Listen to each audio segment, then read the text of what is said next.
It was somewhat after I did the thing where I signed my name in the devil's book and all of that, but I couldn't tell you how long. It was at least a month or two. But I went home to visit my parents, who lived in a small farm town like 90 miles from Milwaukee. I was in my bedroom asleep, and all of a sudden, it's like I felt like I was taken out of my body. And you can say, oh, well, this is just a weird dream. Well, maybe, but I don't think so. And what happened was I was taken out right through the ceiling of my bedroom and out into space. And I was traveling through space at a very high degree of speed. And I came upon, in the distance, I could see, the rings of Saturn. And I landed, or was placed, on one of the moons of Saturn. And I was standing there in my PJs, and this guy comes up to me in a white robe, kind of an elderly, distinguished looking gentleman. And he says, come with me. And I turn, and there's this structure that looks so unworldly. It was like made out of black obsidian, like a giant black jewel with weird shapes, and almost like something you'd see out of the movie Alien.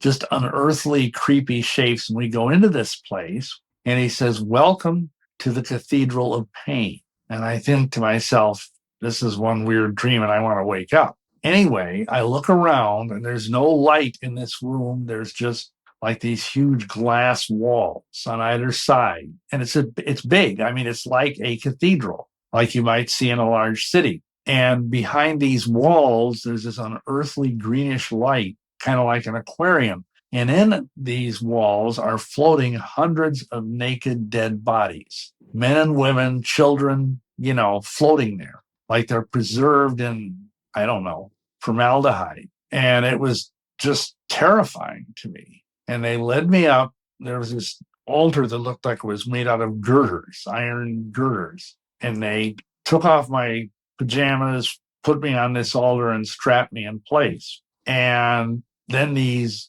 guys come out in black robes, and they're all chanting blasphemous things, alternating between French and Latin and English, about hail Satan and all this kind of stuff. And it's like they're raising up a level of power. And all of a sudden, at the back of the cathedral, quote unquote, there was this throne.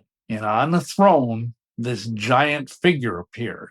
It like scintillated, kind of like if you were changing the channel on a TV real fast between, at one point, it looked like the typical goat of Mendes, the Baphomet thing that now you're seeing with this satanic temple, the goat with female breasts and, the body of a goat and the head of a goat. And then it would turn into this beautiful angelic figure with long blonde hair, androgynous and whatnot. And then it would turn into some kind of a reptilian thing, and it would oscillate back and forth. And the chanting got more and more intense, and I got more and more terrified. And this thing got up off the throne, and it was probably at least 15 feet tall, cloven hooves, and it walked over to this altar where I was strapped on my back, and it had these long talons, and it stuck one of these talons into my forehead, and the scar is still there.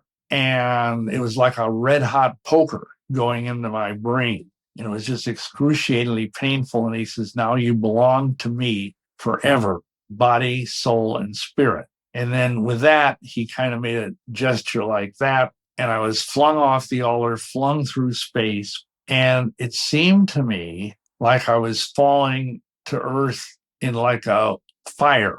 And I landed in the backyard of my folks' house, and it was just starting to dawn. And I was laying there, no pajamas, and there was this smoldering thing of grass around me, like that there had been a fire there. And I staggered back into the house. I had the worst headache I ever had in my life. And from that time on, I was profoundly changed for the worse. But, there was this smoldering thing of grass out there, and there was this hole in my forehead, which I found a Band-Aid to put over because it was, it was bleeding.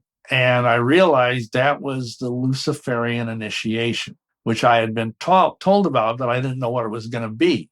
And that meant I was worthy, quote unquote, to become a higher level Satanist. And I mean, I said it, I felt like I was taken out of my body. But, occult power is occult power. And I don't know if my physical body left my bed and somehow went through the ceiling of the house and then traveled through space or what. So I don't know, because the whole thing was so surreal.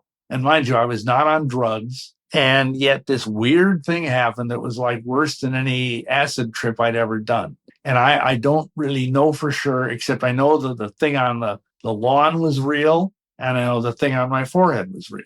I mean, I know something happened because it had a profound change for the worse.